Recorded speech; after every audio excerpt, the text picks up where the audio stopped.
Orlando, this wasn't really a big surprise, but heavy hearts for some in Rip City tonight. Absolutely, Laurel. Breaking up is hard to do, especially when it's one of the nicest people in the league.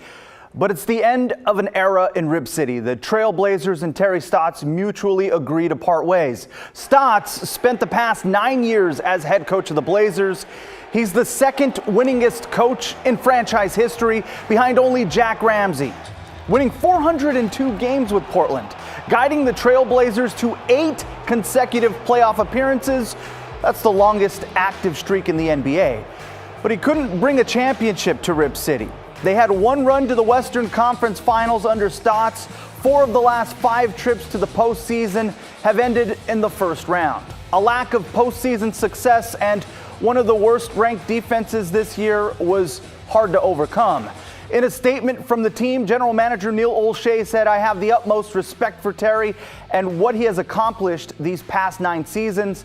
This was a difficult decision on a personal and professional level, but it's in the best interest of the franchise to move in another direction." Damian Lillard has only played for Terry Stotts and will have a new coach for the first time in his NBA career. There's already a list of potential candidates out there from multiple reports. According to Shams Charania and Jason Quick of The Athletic, Damian Lillard has made it known who he likes as the Blazers' next coach: Lakers assistant Jason Kidd or Clippers assistant Chauncey Billups. The report said the Blazers are increasingly expected to hire one of those two.